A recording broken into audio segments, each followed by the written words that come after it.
사명은 리버벤스입니다. 리버벤스의 이응로 대표님이자 그 기스트의 교수님이시기도 합니다. 우리 이응로 교수님 뜨거운 박수로 안내해주세요. 반갑습니다. 네.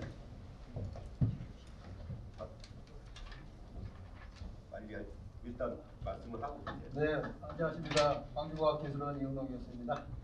저희가 과기원에서 교수 창업 기업을 만들었고요. 이 교수 창업 기업의 임무는 학교의 기술을 가지고 기술 창업하는 겁니다. 그래서 그냥 돈 벌라고 하는 게 아니라 과기원의 기술 가지고 메인넷 한번 만들어 보겠다 그럽니다. 그런 거고 명칭은 이제 월드랜드라고 줬습니다. 그래서 세계의 땅. 그래서 이제 메타버스가 좀 연상이 되기도 하죠. 저희는 이제 2022년 5월 올해 5월에 픽수 사업에 선정이 됐고요. R&D 사업은 6월, 해외 사업은 11월에 선정이 되어서 이제 내년서부터는 이제 해외로 나가서 이제 영업을 해야 됩니다. 그래서 이제 뭐 블록체인 스페이스는 이 공간이 한정돼 있습니다. 그래서 글로벌 메인넷일 때 의미가 있는 거고, 로컬로 왔을 때는 뭐 쉽게 만들어낼 수 있고 저장 공간도 충분하니까 스케일링 문제가 없어요. 스케일링 문제가 생기는 것은 글로벌 메인넷일 때 생기는 겁니다. 그래서 글로벌 메인넷은 천천히 동작하는 게 맞고, 로컬로 내려왔을 땐 빠르게 찍어내도 되고, 블락 사이즈가 커도 되고, 뭐 서버 하나에서 돌려도 되고, 그럼 뭐 프루브 오브 오토리티 같은 걸 써도 됩니다. 그랬는데 이제 그러다 보니까 이제 블록체인 스페이스를 활용하려고 하는 이 포션들이 금융보호법, 에너지, 공공부문 이러면서 이렇게 계속해서 많은 주목을 받고 있어요. 그래서 FTX, 뭐 US 테라, 데스 스파이럴 이런 사고가 남에도 불구하고 앞으로도 이런 분야에 계속 투자가 되어야 된다고 생각하는 사람들이 많습니다. 그리고 이제 제가 말씀드렸던 대로 이제 확장성 트릴레마인데, 이 글로벌 메인넷일 때 의미가 있다. 확장성 트릴레마는 로컬일 때는 아무 의미가 없다. 그러면 글로벌 메인넷일 때 어떻게 그 탈중앙성과 보안성을 유지하면서 블록 스페이스를 늘리거나 혹은 속도를 높이거나, 그게 이제 어렵다는 것이고, 이제 그 문제를 저희는 바텀업 방식으로 해결하는 것이고, 이더리움 2.0은 중앙집권형, 중앙집중형으로 해서 누군가가 똑똑한 사람이 다 디자인을 해서 이 순간에는 누가 리더가 되고 그 다음 순간에는 누가 테스팅하고 누가 밸리데이션하고, 그것을 초 단위로, 분 단위로 해서 딱딱딱딱 정해놓은 대로 가게 만드는 게 이더리움 2.0 방식입니다. 그래서 포스 플러스 비잔틴 폴트 톨러런스라는 알고리즘을 쓰는 겁니다. 그래서 이건 누군가가 다 디자인한다. 근데 바텀업 방식은 글로벌 메인넷 밑에 스케일링 솔루션을 누군가가 제공을 하고, 애플리케이션별로 지역별로 제공을 했을 때 사람들이 선택을 해서 쓸 때, 그때 이제 스케일링 솔루션이 완성이 됩니다. 즉 옆으로 볼 때는 병렬적으로 많은 블록체인이 연결이 되는 거고, 계층형으로 글로벌, 국가형, 지역형으로 연결이 되면서 스케일링 문제를 해결하는 방식이 이제 바텀업 방식이고, 이것이 이제 소위 말하는 사이드 체인, CK 롤러, 뭐 이런 옵티미스틱 롤러 이런 것이 되겠습니다. 그래서 저희는 이제 두 번째 방식이고요. 그런데 이제 두 번째 방식에서도 중요한 게 뭐냐면 탈중앙성을 유지하는 게 중요해요. 그냥 아무리 로컬이나 혹은 뭐 국가형 블록체인을 하더라도 너무 그 노드의 숫자가 적다거나 혹은 정치적으로 너무 이렇게 편중되어 있다거나 누군가가 다 결정을 한다거나 그랬을 때 이제 사고가 나는 것이고, 이제 여러 사고들이 뭐 논인 사이드 체인에서도 났었고, 그 다음에 이제 폴리곤에서도 자기 마음대로 하드포크를 진행하는데 커뮤니티한테 알리지도 않고 진행하고 이런 사고들이 났습니다. 그 다음에 웜홀 해킹 사건도 크로스체인에서 일어난 것이고, 이런 것도 이제 이것은 이제 체인 연결 스마트 컨트랙트의 보안 취약점을 악용을 해가지고 난 사고였습니다. 그 다음에 이제 또 한 가지 중요한 것은 양자 컴퓨터가 나오고 있어요. 그래서 바이든 행정부가 올해 5월에 행정명령을 내렸는데, 그 각 위원회에서 양자 컴퓨터의 기술적 우위성을 미국이 확보할 수 있는 전략을 만들어서 보고해라. 그리고 양자 컴퓨터가 나왔을 때 이커머스라든지 이런 것이 이제 서명함수 이런 것들이 깨질 수가 있기 때문에 그때 생겨나는 위험성에 대해서 보고해라라는 명령을 내렸고 이거는 이제 보면 이제 IBM을 올해 11월에 방문한 양자 컴퓨터 만드는 랩을 방문한 것입니다. 그런데 이런 것들이 이제 우리 학계에서는 NIST를 중심으로 해서 연차별로 계속해서 연구를 해왔어요. 그래서 양자 내성 암호 같은 것들을 만들었고 그런 암호 중에 이제 레티스 코드라는 게 있고 그 다음에 부호 이론에 기반한 코드가 있습니다. 저희는 이제 이런 것들을 활용을 해서 이제 새로운 메인넷을 만들겠다는 것이고요. 그래서 저희 메인넷을 나타내는 그림인데 판이 보이죠. 그래서 우리는 플랫폼이고 무슨 플랫폼이냐? 각종 앱을 담을 수 있는 플랫폼이다. 즉 이더리움하고 버추얼 머신은 똑같다. 그래서 이더리움이 담을 수 있는 앱은 우리도 다 담아줄 수 있다. 그래서 이제 우리 그 네트워크에서 메타매스크에다가 연결하면 글로벌 서비스를 할 수 있고 또 우리가 작은 네트워크에서 시작하기 때문에 초기에는 위험할 수가 있으니까 브릿지를 메인넷, 이더리움 메인넷에 연결해서 이제 보안성을 강화하겠다 그런 얘기입니다. 그래서 이제 5년 안에 이제 탈중앙화하려는 플랜을 갖고 있는데 5년이 지난 후에는 이더리움과 사이드 바이 사이드로 같은 그 블록체인 서비스를 할 수 있는 그런 수준으로 성장하겠다. 그렇게 성장하고 우리가 만든 그 개발사 혹은 재단은 탈중앙화에서 사라지겠다 이제 그런 계획을 갖고 있습니다. 그리고 저희가 추진하는 것은 말씀드렸던 것 같이 로컬이나 국가형 블록체인 국내에서 하는 그런 블록체인이 아니라 글로벌 일대 의미가 있기 때문에 노드와 사용자가 고르게 분포한 메인넷을 추진합니다.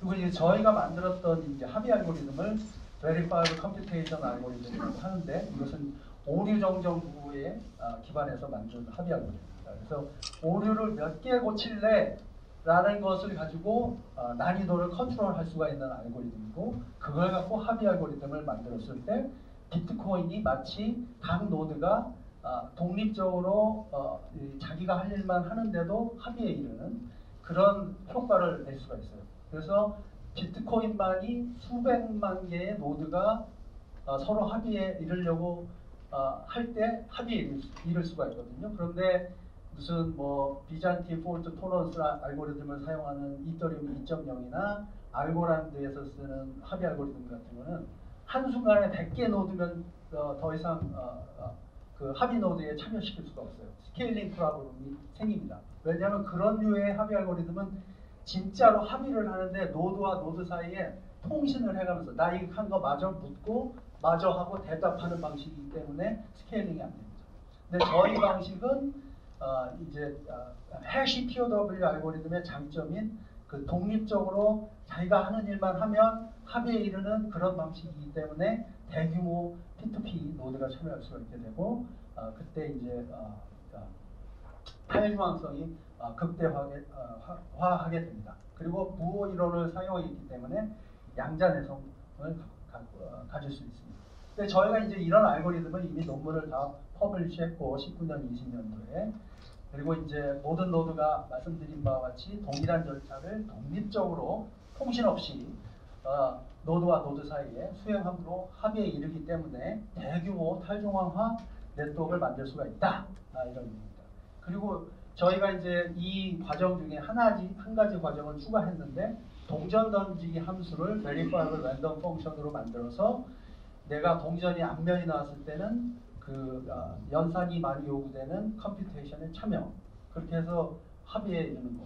근데 동전이 뒷면이 나왔다. 그러면 그 노드는 그 블락을 치웠다가 그러면 다 동전 앞면 나왔다고 거짓말 할 거 아니야? 그렇지만 Verifiable Random Function이기 때문에 검증이 가능해서 속단할 수가 있다. 그런 의미입니다. 그런 방식으로 해서 에너지 소모량을 우리가 원하는 만큼 절약할 수가 있게 됩니다. 그래서 이제 월드랜드 네트워크의 개요는 코인을 발행하는 메인넷이고 이더리움 같은 페이먼트 용도고 EVM 호환성, 즉 이더리움하고 그 버추얼 머신이 똑같아요. 그래서 이제 이더리움의 확장성 솔루션을 이더리움 생태계 안에서 같이 들어가서 같이 해결하는 거죠. 그런데 이제 우리 이제 차년도 후 차년도 계획에는 양자 내성 암호를 도입해서 EVM을 업그레이드 시키고 또 우리도 이더리움에서 받은 게 있기 때문에 우리도 이더리움 커뮤니티한테 다 공개해서 주는 거죠. 그래서 모든 프로젝트는 다 오픈 소스 프로젝트로 진행하고요. 말씀드렸던 BCA 알고리즘이 혁신적이고 그다음에 이제 코인 발행 스케줄은 이제 4번의 반감기를 가진 다음에 4%씩 증가하는 그런 방식을 채택할 예정입니다. 그다음에 이제 우리는 저 작은 네트워크에서 시작하기 때문에 좀 글로벌 이벤트가 필요하다. 그래서 이더리움을 하드포크 하는데 이더리움의 모든 블락 1500만 번째 블락까지 즉 포스로 이전하기 직전 블락까지 해서 계승을 하고 그 안에 있는 지갑 그 다음에 앱을 다 승계를 하는 그런 이벤트를 진행할 것입니다. 그리고 이제 거버넌스는 다오로 할 것이고 토큰 세일을 계획을 하고 있습니다. 프로젝트 사이트를 여기를 가서 보시면 됩니다.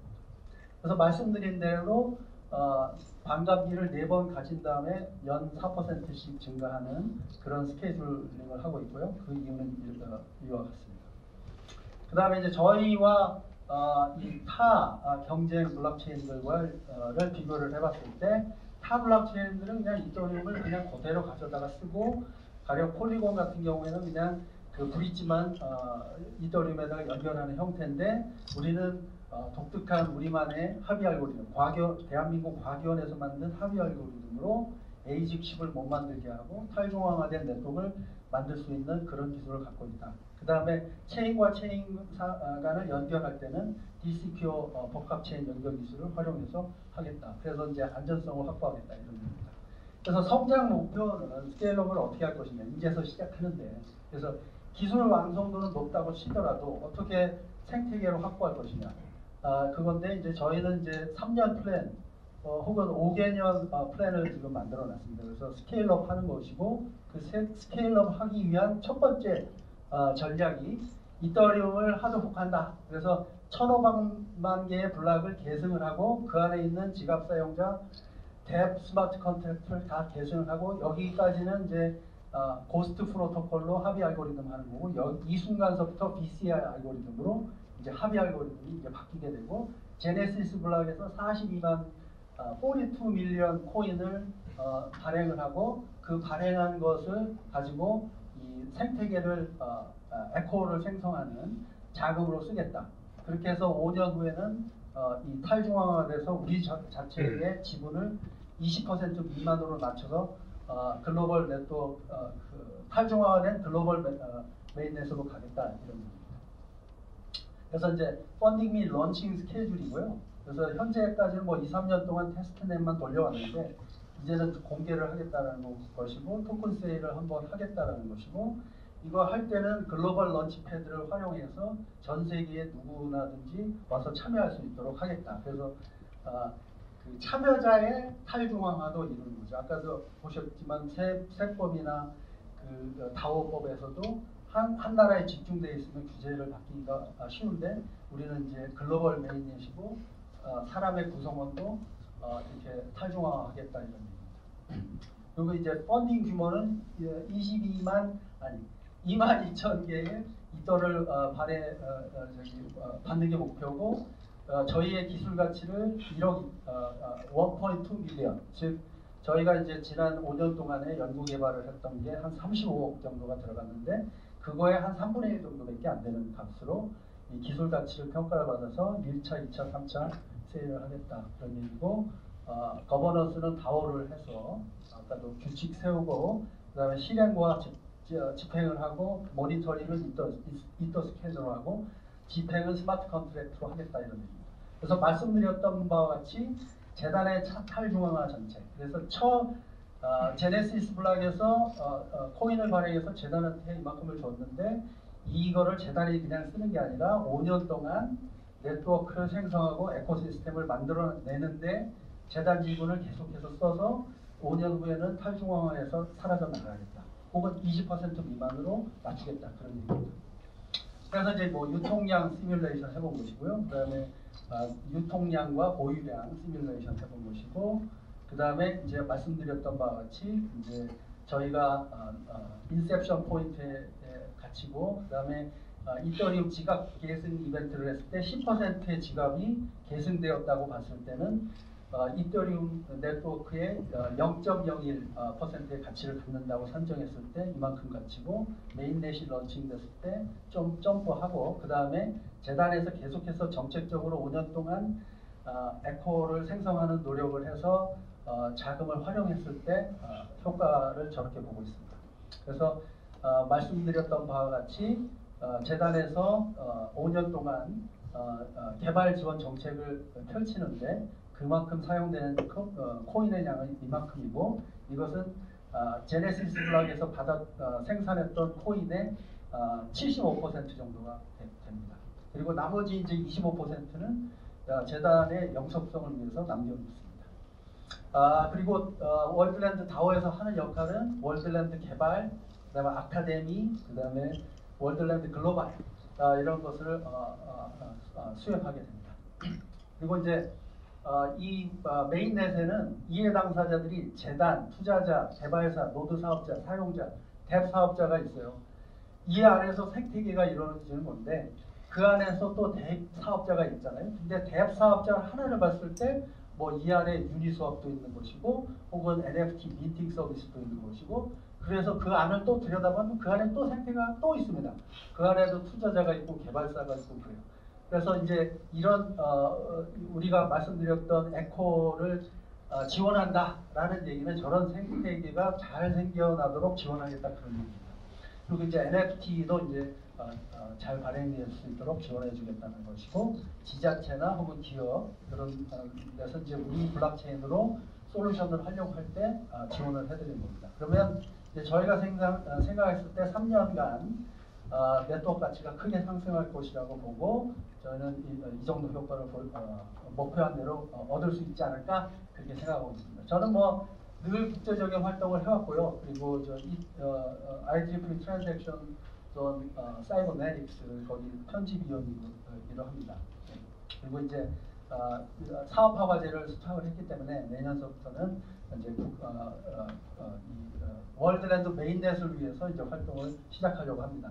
현재 12명의 그 임직원이 있고 그 중에 이제 주요한 사람이 김항진 이사는 이제 아이콘 루프의 초기 멤버고 김영식 교수는 CTO이신데 이제 조선대학교 정보통신공학부 교수님이시고 그리고 양자내성암호 연구단에 참여하고 계십니다. 사진으로 변명이고요. 그 다음에 이제 현재 저와 이제 단연간 협력을 같이 해 보셨던 분들이 박창희 거범테크 대표, 이번에 MOU를 맺은 한승수 전 국무총리님의 지지오 신유, 그 다음에 송익규 교수님, 김영준 교수님, 제가 ITRC 센터장으로 있는 ITRC 센터의 참여 교수님들, 문승현 전 총장님, 이정혁 판사, 홍보부문, 그 다음에 코인 평가 부문이 있습니다. 여기서 마치도록 하겠습니다. 감사합니다. 질문은 네트워킹